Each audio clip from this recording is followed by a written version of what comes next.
Good evening, YouTube, friends.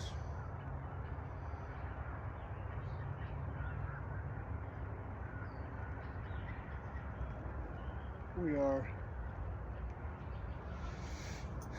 just about sunset here in Harrisburg, Pennsylvania, where I reside.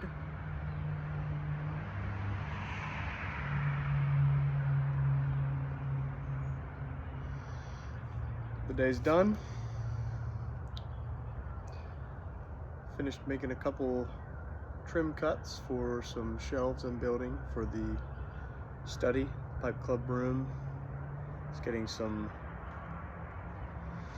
library bookshelves, and it's slow going. I have to build them on the side when there's spare time,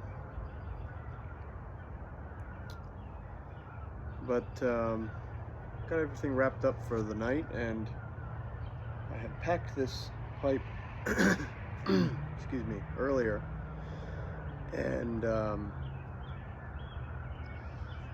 this tobacco that I'm smoking has become one of my, it's an aromatic, it's become one of my favorite blends I've ever had the pleasure of smoking. So I was sitting here enjoying the last bit of it, last bit of the bowl, not the last bit of the blend. I just restocked. And I figured, well,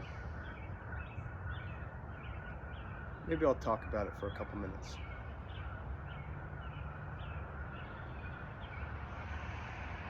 If anyone's interested, and I'm hitting the bottom of the bowl, so I'm not going to be smoking for this whole video. But the pipe I have is, I gotta remember the name of it, Aldo Villani. They're made in Italy, and they're a very, I would say, excellent pipe for the price. Their budget price, or their budget pipe. There's a shop. I have a local, I wouldn't really call it a tobacconist per se, but it's called the Tobacco Company. They sell cigars and you know, a couple different varieties of some aromatic blends, maybe a couple Englishes, and then just a lot of the, you know, wide peripheral of different smoking mediums, and they have a pretty good size walk-in humidor. I'm not too familiar on that front, but I know they have a good selection. But that's where I go for these pipes. They have a glass case of them, and you get a shipment in periodically, and usually it's familiar shapes, but they got a lot of interesting specimens in there to pick from. And I would say the priciest pipe in that case is probably not more than $150. I think I bought this pipe for around $75. So it really is. I was watching a YouTube video recently, may have been by the Spurgeon Piper, don't quote me on that, but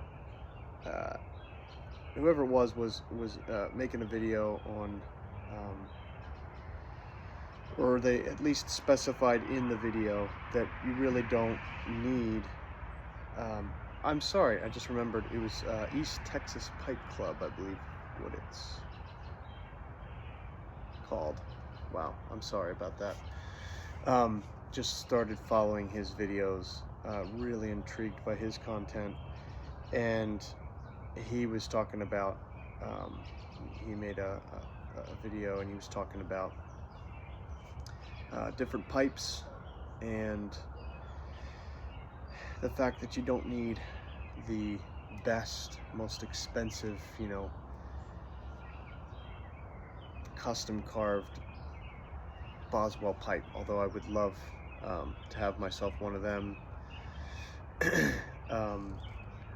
You don't necessarily need that. There are cheap pipes that are poorly made, but it really is, it comes down to the machining of the briar, you know, and holes aligning and the kind of things that I'm not quite as familiar with, but I know they make a large impact. And you can find a budget pipe that, if it's packed right, you're patient with it, and you're willing to give it a chance, can smoke, you know, really beautifully. And I have never had an issue with any of the pipes. I've probably bought 3 or 4 of these now. A couple of them are little sportsman pipes, like little bent apple shapes that I used to, if I was outside working, I used to be puffing on them all the time. I kind of got away from it now, but I would, you know, I would have one of them packed and lit nearly every day and a couple times a day. And great pipes. Yeah, so this is a pipe from that shop. Got it recently because I don't have many pipes that are specifically, in my case, meant for aromatic tobacco smoking. And that's just because over the years I've really kind of gotten onto Englishes and Orientals, and basically non-aromatic blends have become my preference. But I noticed that coming into the spring season here, really started craving something more sweet, and so kind of started investigating again. I used to have a favorite favorite aromatic blend, which is still quite good to my tastes. Eileen's Dream by CAO, and great blend, but wanted to branch out. And so recently we had a pipe club meeting that we wanted to kind of come up with a community blend, something that we'd all smoke that evening and kind of talk about it and give our thoughts on it and see how everyone liked it, what everyone thought about it. And the blend we picked was in honor of the nation's 250th year anniversary, happening, you know, this whole year.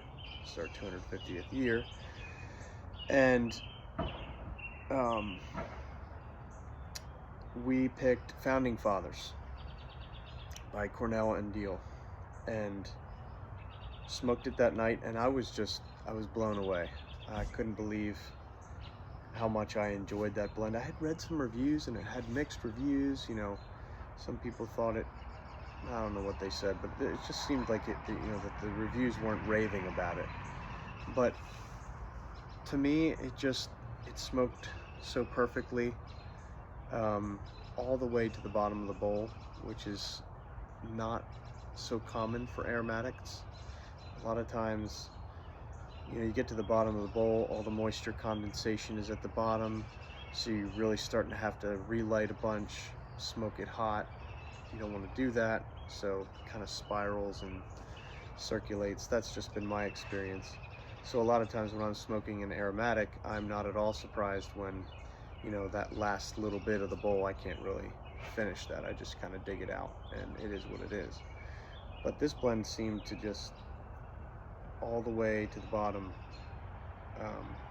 smoked smoothly. Moisture content to me is not what it could be for an aromatic. I might still have some in there. Well, we'll see.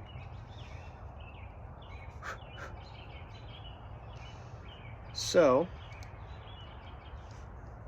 I smoked through that 2 ounces very quickly, and I knew that I liked it, so I picked myself up 16 ounces of it. I have yet to cellar it.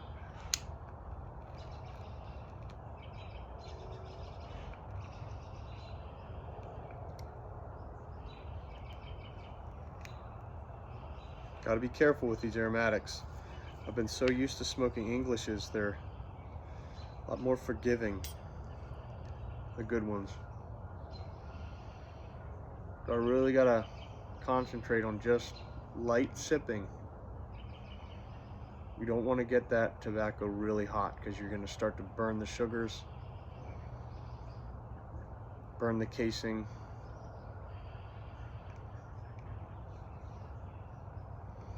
And thanks to Mutton Chop Piper, I've definitely learned kind of the breath method, kind of the rhythm of it, and over the years have developed a very sort of smooth and soft pipe smoking technique that, I'm not trying to fight my Englishes. I'm not trying to smoke them hot. I don't mean to say that.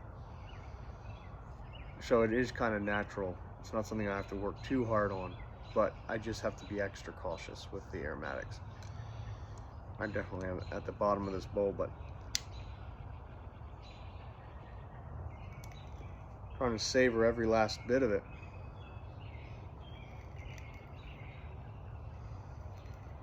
I don't know if you can hear that crackling in my pipe.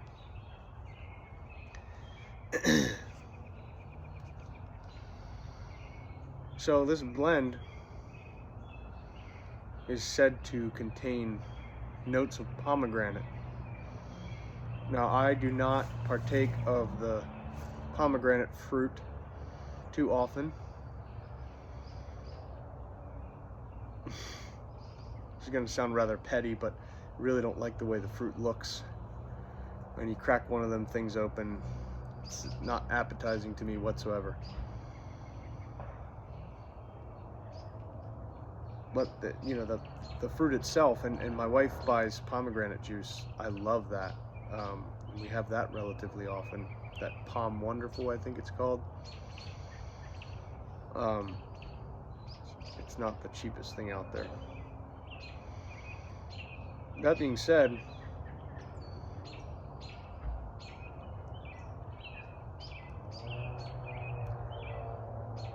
the blend definitely has some fruity notes to it, but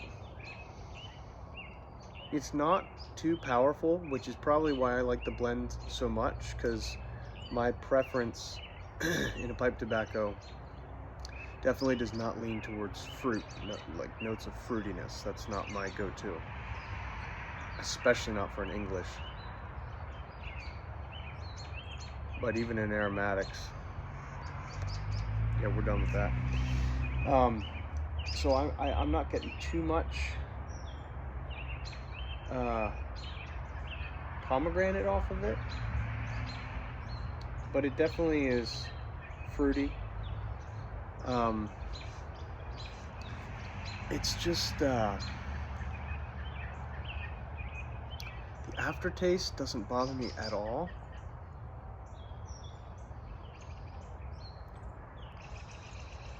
Just kind of is like a nice freshness in my mind after I smoke the pipe. There's no residual ashiness in my mouth or anything like that. It's just very fresh. And especially if you do well with smoking it light, not fighting it like I'm doing here at the bottom of the bowl. But I wish I could explain more. I'm very practiced watching and listening to videos of the pipe smokers that I admire on the YouTube platform, and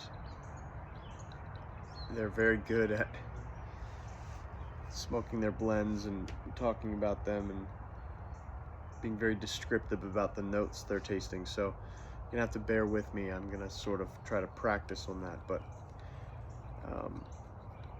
this could also be somewhat of an introduction video. I think I have one other video on my channel, but really I made this channel as a way to get the pipe club that I'm part of kind of a little bit more connected with the YouTube pipe smoke community, because it's just a vast, I've just, since I was first getting into pipe smoking probably 10 plus years ago, just have always been amazed at the culture with pipe smokers on YouTube. Just the comments and yeah, just the culture and community in general I've always loved, and it's definitely been a contributing factor in shaping the culture of Penns Woods Piper Society, and we have benefited a lot, all of us that are members, from the YouTube community, and checking out different reviews on blends, reviews on certain pipes, and all the stuff that goes along with it. So I wanted to get our club kind of on the platform and hopefully make some interesting connections over the next couple years. I don't plan to be making exorbitant amounts of content, and I can't even consume as much anymore, just time constricts, but it's fun to have a channel. It's fun to sit down and talk about a blend, practice talking about a blend. Really what I would love to do is, and one of my goals with the channel is not this, just me sitting here, because the channel is obviously called Penns Woods Piper Society, so it's all of us. It's not just me, and I kind of have the channel or whatever, but it's not just me sitting here smoking a pipe. I probably will make videos like that here and there, but what I would like to do is take videos of bits and pieces or portions of our pipe club conversations, whether it be us smoking a blend together and talking about it, or whether it be one of the myriad of topics that comes up that we debate, we discuss, philosophy, culture, history, politics, obviously, is probably a topic that's on the forefront of a lot of people's minds. We try to be cautious about how much we hash out those kind of topics, because I'm sure everyone gets enough of that. So history is interesting, and all the stuff we get into. So I would love to share some of that with the community here, and I would love just to be more connected and hear about other pipe clubs that are out there. I didn't really do a lot of research before we started this. We just kind of got together and said, hey, let's start meeting periodically, once a month. First Friday of every month is when we meet, and let's have a society of deeper thought. Let's formulate ideas and talk about what it means to be men of honor, men of virtue, men of integrity, and let's have that all be revolving and based upon the peace that comes with the smoking of a pipe. The patience, the rhythm, and frankly the blessing that it brings. There's nothing quite like it. So if you made it through this sort of rambling video, me talking about Founding Fathers, which I would highly recommend. Like I said, I got 16 ounces of it to smoke, however long it takes me and whoever else enjoys it. One of my favorites. I'd love to talk about some of the others I got in my most recent overhaul or stock/restock. But I don't have time for that in this video. I got to end this video and go wrap up inside and head to bed before the next work day, and say goodnight to my son. So, but anyway, thanks for watching this video, and thanks for tuning in to Penns Woods Piper Society, and I hope to connect with more of you, and yeah, comment your thoughts, give me recommendations, give us recommendations, I should say, and we will do the same. So thank you, pipe smokers. It's a real treat to be a part of this community. So happy Tuesday. All right, signing out.